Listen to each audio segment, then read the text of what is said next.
Kama qala sallallahu alaihi wasallam, sebagaimana sabda baginda Rasul sallallahu alaihi wasallam, man a'ana ala ma'siyatin falau bi syatri kalimatin kana syarikan lahu fiha.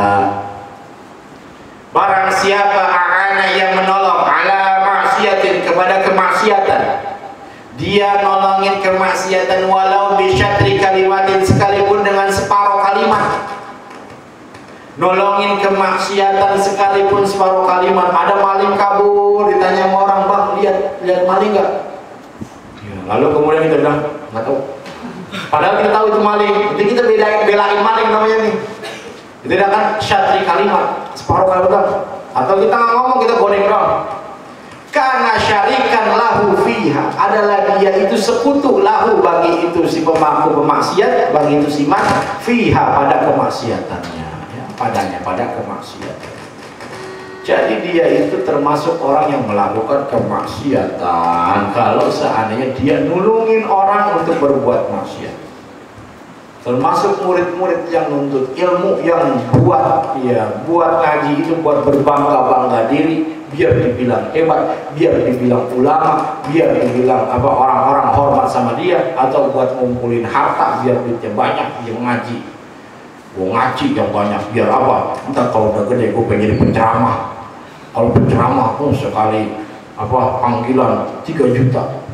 Kalau sebulan gue 4 kali aja pakai 12 juta. Ntar kalau ilmu gue makin banyak, mau jadi kiai, gue jadi tukang ceramah lagi nih, mungkin tarif gue makin mahal 5 juta. Kalau bulan mulut semalam 5 panggilan gue lagi gebet nih gue. Semalam 5 tempat. Ceramah sini. Satu malam, satu kali ceramah 3 juta, 3 kali 15 juta sehari, masya Allah. Itu cita-citanya kalau kayak begitu, itu kamu lagi menghancurkan diri kamu sendiri, lagi meruntuhkan agama kamu. Kata Imam Ghazali, beliau hebat banget, beliau pemikiran beliau itu. Ada ulama yang disegani ya di kalangan mazhab. Ada ulama yang disegani, yang terkenal di lintas mazhab. Di mazhab Syafi'i terkenal, di mazhab Hambali terkenal, di mazhab Maliki terkenal.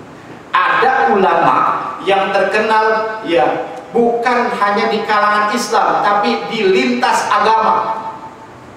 Di di Kristen ada namanya disebutin, di Hindu ada namanya disebutin. Nah, salah satunya adalah Imam Ghazali. Imam Ghazali ini terkenal, beliau juga ahli filsafat. Walaupun beliau mengharamkan filsafat, tapi beliau adalah ahli filsafat. Makanya nama beliau ya biasanya di ilmu filsafat itu banyak disebut filsafat Islam. Kalau kalian ya belajar tentang perbandingan agama, studi agama-agama, itu pasti bahas filsafat.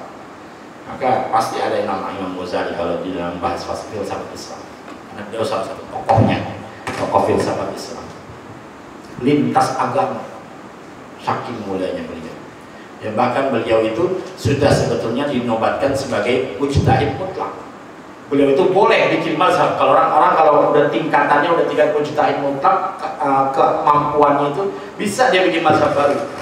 Karena udah saking tingginya ilmunya, penguasaannya. Tapi beliau tawadu, beliau nggak mau. Beliau tetap mazhab beliau adalah Asy-Syafi'i. Beliau adalah pengikut Imam Syafi'i, mazhab beliau mazhab Syafi'i.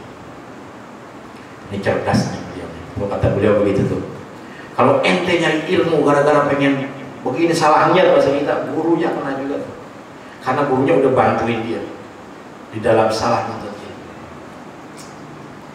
Mudah-mudahan kalau di sini niatnya benar semua ya. Menuntut ilmu pertama menghilangkan kebodohan, mencari ridho Allah ya, lalu kemudian menghilangkan kebodohan yang ada di dalam diri kita. Jadi kita menghilangkan kebodohan. Itu aja udah. Maka urusan entar jadi ustaz, urusan jadi kiai itu mah terserah Allah aja. Makanya jangan marah kalau nggak dipanggil ustaz, jangan marah. Ya ada juga kadang ngaji kagak apa kagak, maunya dipanggil ustaz, nggak dipanggil ustaz marah. Gua kan ustaz, ya dah ustaz. Sekarang ustadz udah murah sekarang. Ustadz udah murah. Maksudnya udah murah, ya udah pasaran lah orang-orang. Dikit-dikit jadi ustadz, tukang azan aja panggil ustadz. Ustadz. Kalau di luar itu ustadz itu setara profesor. Ustadz guru, udah guru besar. Kita ustadz tahlil juga, tahlil ustadz. Tukang obat ya ustadz, tukang obat di jalanan, yang nipu-nipu, yang jualan wapak. Saya panggil guru saya, Ustadz saya minta doanya, ya Ustadz tuh panggil. Ustadz yang punya murid, Ustadz itu guru yang ngajarin murid ke Ustadz baru panggilnya. Kita jangan begitu, jangan marah juga ya. Sekalipun kita udah jadi Ustadz, seandainya kita memang ya benar Ustadz, kita ngajar, kita punya murid. Tapi ada orang nggak panggil kita Ustadz, ya biarin, jangan marah. Kiai, maunya panggil kiai. Kan kalau kenalan siapa namanya? Saya Kiai Haji Wendy gitu ya. Kenalannya pakai kiai. Saya Wendy gitu. Kalau dipanggil kiai, maaf. Dan jangan juga orang nggak punya ilmu, orang nggak punya ini. Kalau kiai kan kelasnya udah tinggi. Jangan juga kita orang biasa, orang apa, memang Ustadz panggil kiai, jangan juga, nggak pantas. Entah kalau dia udah jadi kiai beneran, baru santrinya banyak, pimpinan pesantren, baru panggil kiai. Kalau misalkan dia baru ngajar ngaji biasa, jangan panggil kiai dulu. Jadi nantinya apa? Nanti standarisasi kiai jadi rendah gitu. Kan kasihan. Standarisasi kiai jadi rendah. Jadinya standarnya kiai orang jadi tukang ajar mau panggil kiai gitu. Jadi standar kiai jadi rendah, maka jangan, bahaya juga tuh kayak begitu. Kalau ada orang panggil ustadz, yuk ustadz cukup ustadz. Ya, ustadz boleh silakan. Kalau udah kiai, kalau kiai biasanya udah 40 ke atas tuh baru kiai. Ya. Udah tua, udah enggak ini, udah santrinya banyak, baru panggil kiai. Nah, seandainya di antara kita pun ada yang jadi kiai, orang nggak panggil kiai, jangan marah, biarin aja nggak apa-apa. Panggil ustadz, apa? Ustadz, apa?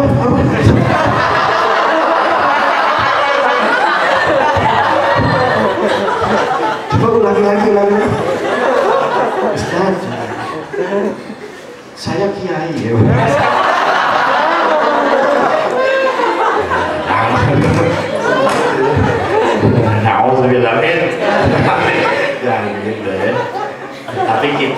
Tapi kita akhlak kita kalau ada memang benar kiai panggil kiai, kalau ada emang ustadz panggil ustadz, itu akhlak kita. Tapi kalau kita dipanggil orang jangan marah ya.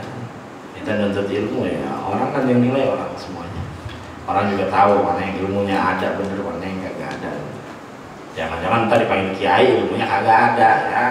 Orang jadinya anggap kiai rendah jadinya. Bila kiai tapi ini perbuatannya ya tidak seperti menggambarkan kiai ya kan, kasih ya jadi kiai.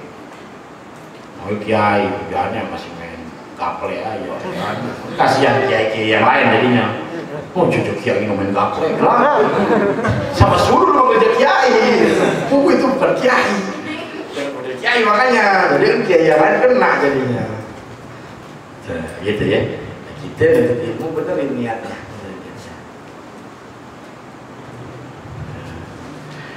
Wa in kanat niyatuka, dan jika adalah niat engkau, wa qasduka, dan tujuan engkau, bainaka wa bainallahi ta'ala, di antara engkau dan di antara Allah Subhanahu wa ta'ala, min talabil ilmi, daripada menuntut ilmu. Apa tujuannya? Al-hidayata.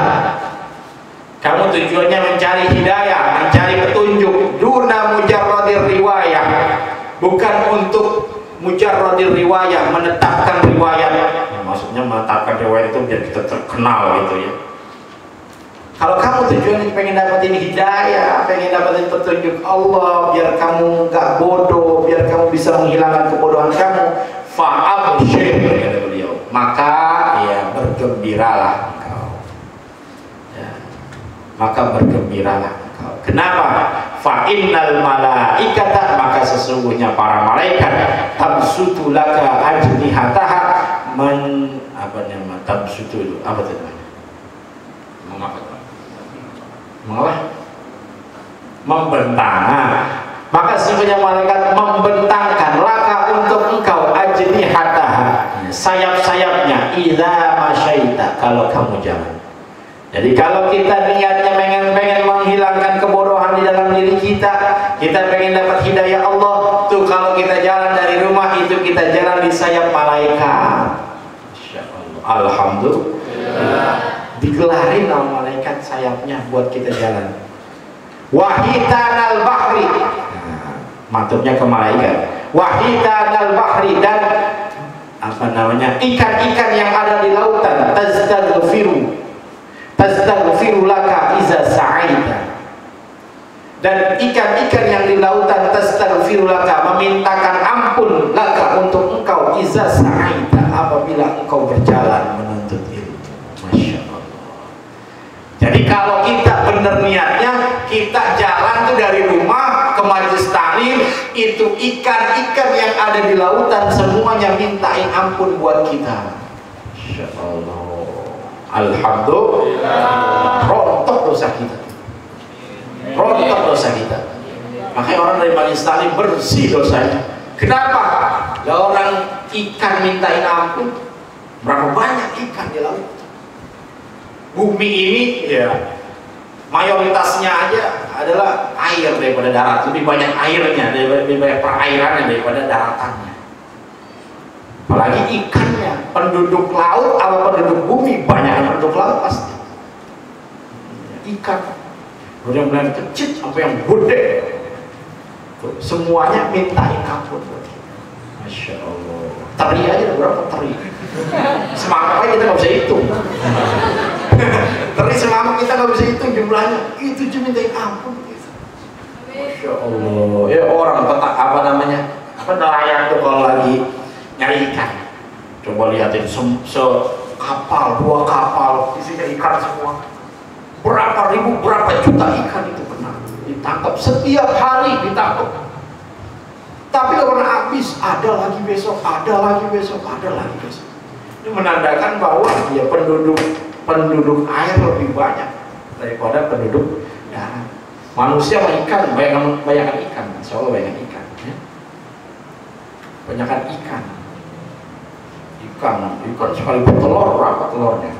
Manusia sekali bertelur ya, beranak satu-satu, paling banyak ya 2, ada sih yang 3 ya, ada yang 3 jarang, tapinya beranak sekali 3 jarang kan. Kalau kucing mah kali beranak sekali 3.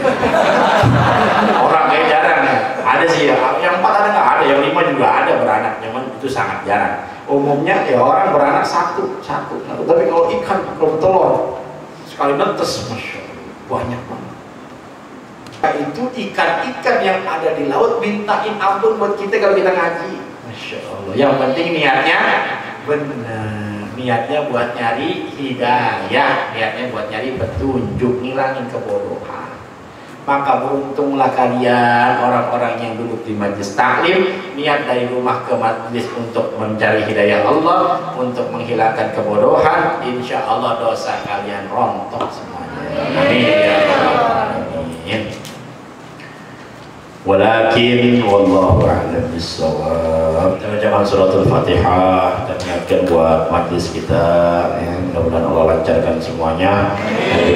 Dan niatkan buat majlis guru-guru kita, hajat guru-guru kita, pembangunan pesantren guru-guru kita, mudah-mudahan Allah pun mempermudah semuanya, dan Allah Subhanahu wa taala ya berikan kemudahan kepada beliau-beliau semua di dalam menyelesaikan urusannya semuanya, urusan-urusannya. Dan juga kita niatkan Fatihah ini sekaligus apabila ada keluarga kita yang sakit, mudah-mudahan Allah angkat penyakitnya, dan juga Allah Subhanahu wa taala ganti penyakitnya dengan ampunan dosa. Ada hajatnya wa ala kulli niyatin shalih bi hadratin Nabi Muhammad sallallahu alaihi wasallam. Al-Fatihah. A'udzu billahi minasy syaithanir rajim. Bismillahirrahmanirrahim.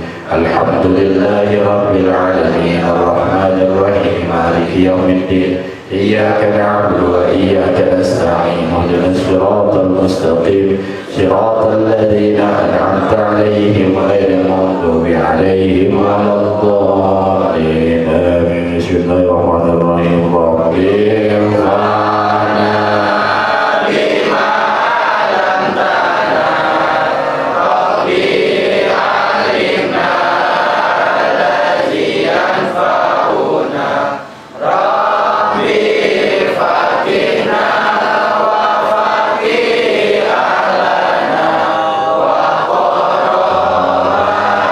لنا في ديننا توسلنا بتعلم توسلنا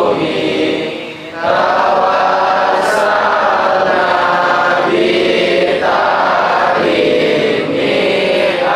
أنت زرنا الوسيع وأنت زرنا الأمل. صلى الله وسلم وبارك على سيدنا محمد وعلى آله وصحبه أجمعين والحمد لله رب العالمين. سبحانك اللهم وبحمدك أشهد أن لا